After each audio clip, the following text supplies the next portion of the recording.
TV nine ಜೊತೆ ನಾಗೇಂದ್ರ ಮಾತಾಡಿದ್ದಾರೆ. ವಿಪಕ್ಷದಲ್ಲಿ ಇರೋದಕ್ಕೆ ಬಿಜೆಪಿ ಪ್ರತಿಭಟನೆ ಮಾಡ್ತಾ ಇದೆ. ಸರ್ಕಾರದ ಏಳಿಗೆ ಸಹಿಸದೆ ನನ್ನ ಮೇಲೆ ಪ್ರಕರಣವನ್ನು ದಾಖಲು ಮಾಡಲಾಗಿದೆ ಅಂತಾರೆ ನಾಗೇಂದ್ರ. ಇವತ್ತು ರಾಜ್ಯಾದ್ಯಂತ ಬಿಜೆಪಿ ನಾಯಕರು ಪ್ರೊಟೆಸ್ಟನ್ನು ಮಾಡ್ತಾ ಇದ್ದಾರೆ. ಪ್ರಮುಖವಾಗಿ ಸಚಿವ ನಾಗೇಂದ್ರ ಅವರು ರಾಜೀನಾಮೆ ಕೊಡಬೇಕು ಅನ್ನುವಂಥದ್ದು ಬಿಜೆಪಿಯ ಒತ್ತಾಯ. ನಮ್ಮ ಜೊತೆ ಮಾತನಾಡೋದಕ್ಕೆ ಸಚಿವ ನಾಗೇಂದ್ರ ಅವರೇ ಜಾಯ್ನ್ ಆಗ್ತಾರೆ. ಅವ್ರ ಜೊತೆಗೆ ಮಾತಾಡೋಣ. ನಾಗೇಂದ್ರ ಅವರೇ, ಈಗಾಗಲೇ ನಿಮ್ಗೆ ಗೊತ್ತಿರ್ಬೋದು, ಇವತ್ತು ಬಿಜೆಪಿ ರಾಜ್ಯಾದ್ಯಂತ ಪ್ರೊಟೆಸ್ಟನ್ನು ಮಾಡ್ತಾ ಇದೆ. ಅವ್ರು ಹೇಳ್ತಾ ಇರುವಂಥದ್ದು, ಸಚಿವರಾಗಿ ನೀವು ಮುಂದುವರಿಬಾರ್ದು, ನಿಮ್ಮ ಮೇಲೆ ಆರೋಪ ಇದೆ, ಹೀಗಾಗಿ ರಾಜೀನಾಮೆ ಕೊಡಬೇಕು, ಇಲ್ಲಾಂದರೆ ನಾವು ಸದನದಲ್ಲೂ ಕೂಡ ಇದನ್ನು ಪ್ರಸ್ತಾಪ ಮಾಡ್ತೀವಿ ಅಂತ ಹೇಳ್ತಿದ್ದಾರೆ. ಇವತ್ತಿನ ಪ್ರತಿಭಟನೆ ಮತ್ತು ಬಿಜೆಪಿ ಆರೋಪಕ್ಕೆ ನೀವೇನು ಹೇಳ್ತೀರಿ? ಈಗಾಗಲೇ ಕೂಡ ಇದನ್ನೆಲ್ಲ ನೋಡ್ತಾ ಇದ್ದರೆ ನನಗೆ ವಿರೋಧ ಪಕ್ಷದವರು ಇವತ್ತು ವಿರೋಧ ಪಕ್ಷದ ಸ್ಥಾನದಲ್ಲಿ ಕುಂತಾಗ ಇದನ್ನೆಲ್ಲ ಇಂಥ ಕಾರ್ಯಕ್ರಮಗಳು ಮಾಡೋದಿಲ್ಲ ಸಹಜ. ಇವತ್ತು ಬಹುಶಃ ಅವ್ರೇನು ವಿರೋಧ ಪಕ್ಷದಲ್ಲಿ ಕುಂತು ಇಂಥ ಕೆಲಸ ಮಾಡ್ತಾ ಇದ್ದಾರಲ್ಲ, ಇದೆಲ್ಲ ಹಾಸ್ಯಾಸ್ಪದ. ಅದರ ಜೊತೆಗೆ ಅವ್ರು ಏನು ಈ ಆರೋಪಗಳನ್ನು ಮಾಡ್ತಾ ಇದ್ದಾರೆ ಅವೆಲ್ಲ ಕೂಡ ಈಗಾಗಲೇ ಕೂಡ ನ್ಯಾಯಾಲಯದಲ್ಲಿದ್ದಾವೆ. ಸರ್, ಇದ್ರ ಜೊತೆಗೆ ರಾಜಕೀಯ ಪ್ರೇರಿತ ಇಂಥ ಮಾತುಗಳು ಕೂಡ ಸಾಕಷ್ಟು ಬರ್ತಾ ಇದೆ.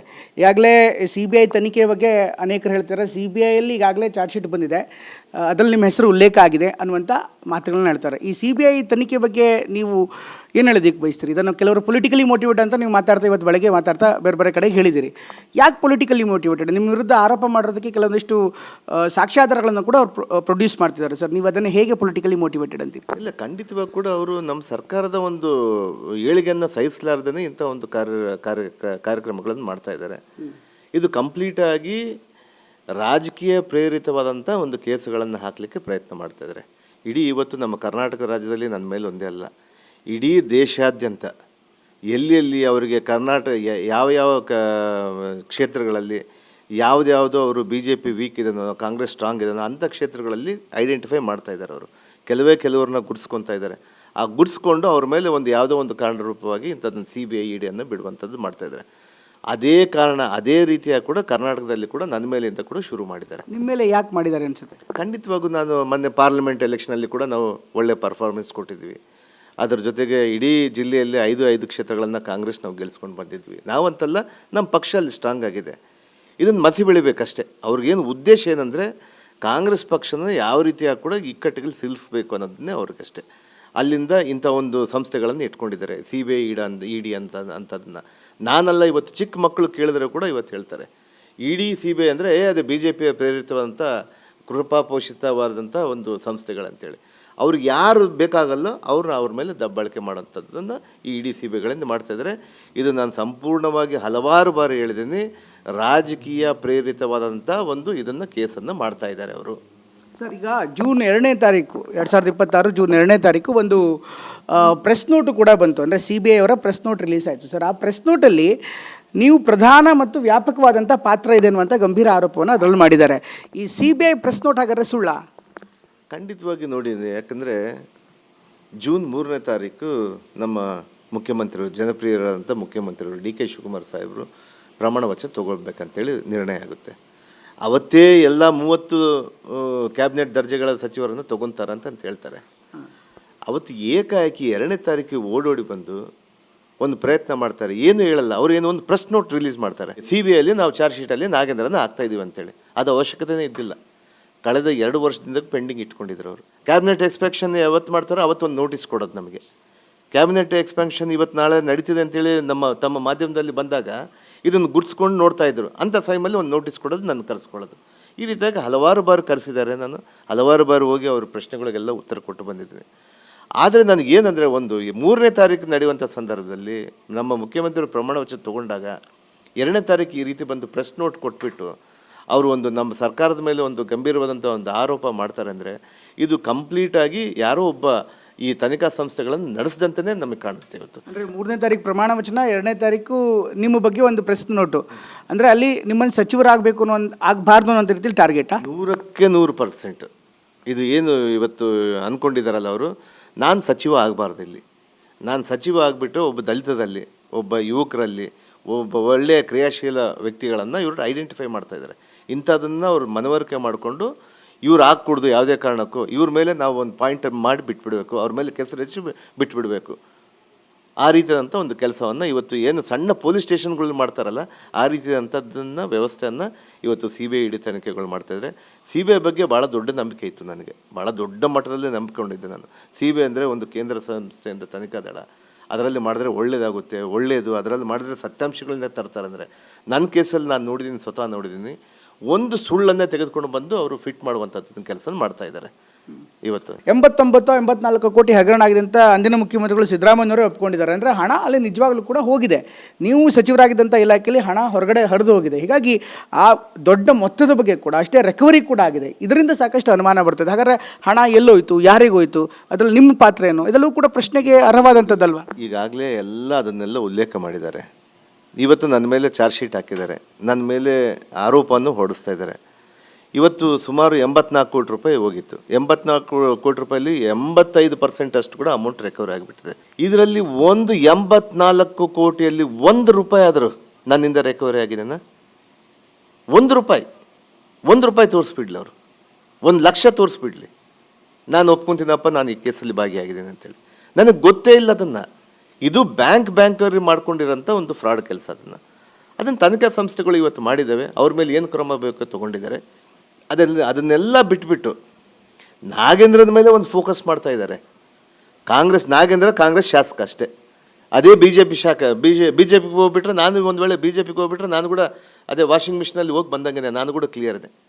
ಇಂಥ ಒಂದು ಅನೇಕ ಉದಾಹರಣೆಗಳಿದ್ದಾವೆ. ಸರ್, ನಿಮ್ಮ ಆಪ್ತರಿಂದಲೂ ಕೂಡ ರಿಕವರಿ ಆಗಿಲ್ಲ. ಕೇವಲ ನೀವಷ್ಟೇ, ನಿಮ್ಮ ಆಪ್ತರು, ನಿಮ್ಮ ಸಹಾಯಕರು, ಯಾರಿಂದಲೂ ರಿಕವರಿ ಆಗಿಲ್ಲ. ಯಾರಿಂದ ಸಾಧ್ಯನೇ ಇಲ್ಲ.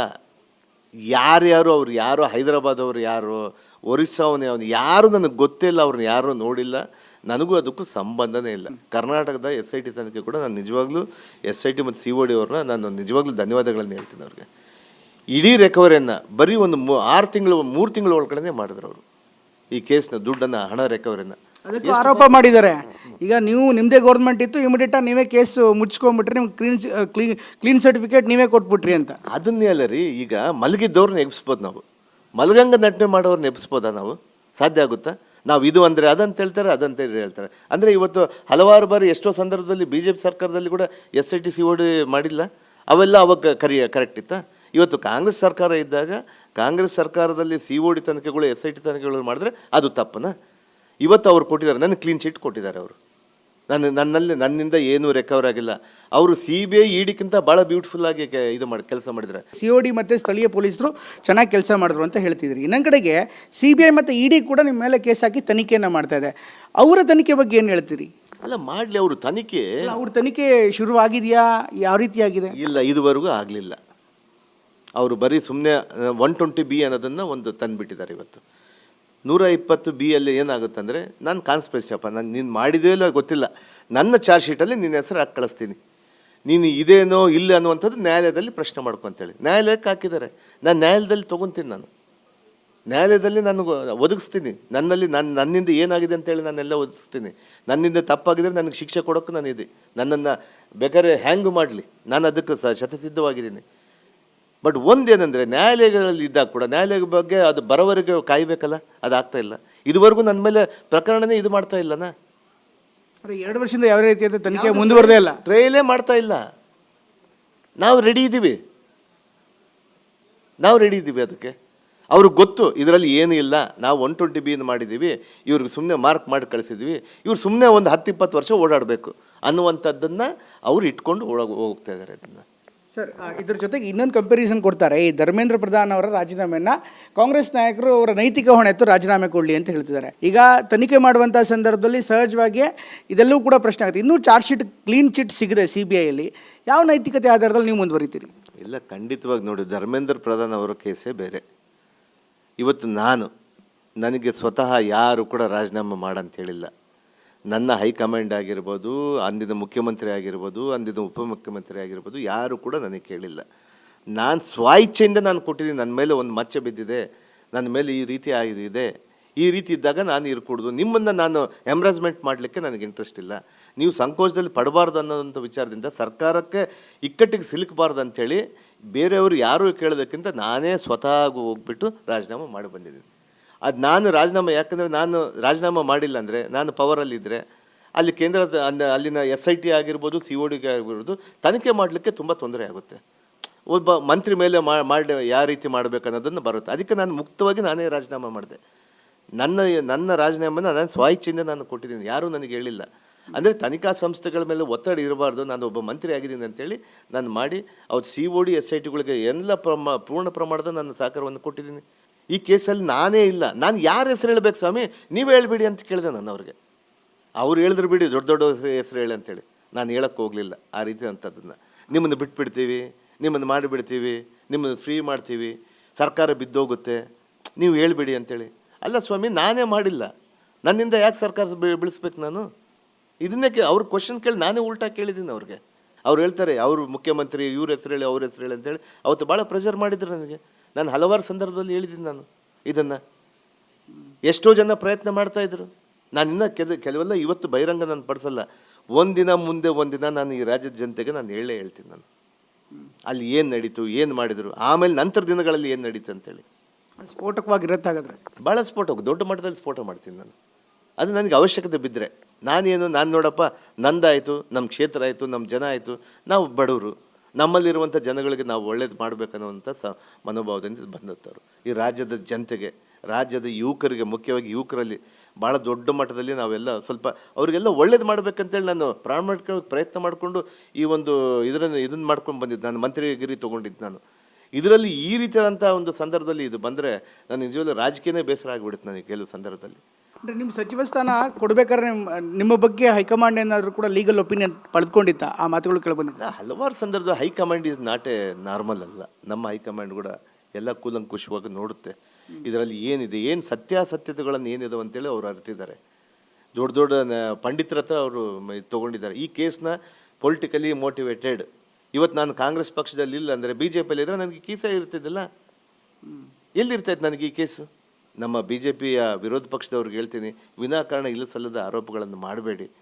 ದಯಮಾಡಿ ನೀವು ಬನ್ನಿ, ಹೆಲ್ದಿ ರಾಜಕೀಯ ಮಾಡೋಣ ಅಂತ ಬನ್ನಿ, ಸದನದಲ್ಲಿ ಬನ್ನಿರಿ ಮಾತಾಡೋಣ ಅಂತ. ನಾವು ಖಂಡಿತವಾಗಿ ಕೂಡ ಇದನ್ನು ದಿಟ್ಟವಾಗಿ ಎದುರಿಸಲಿಕ್ಕೆ ನಾವು ತಯಾರು ಮಾಡ್ಕೊಂಡಿದ್ದೀವಿ. ನಾವು ಕೂಡ ಅವ್ರು ಬರಲಿ, ನಾವು ಬಂದರೆ ಅದಕ್ಕೆ ಏನೇನು ಮಾಡಬೇಕೋ ಮಾಡ್ತೀವಿ ನಾವು.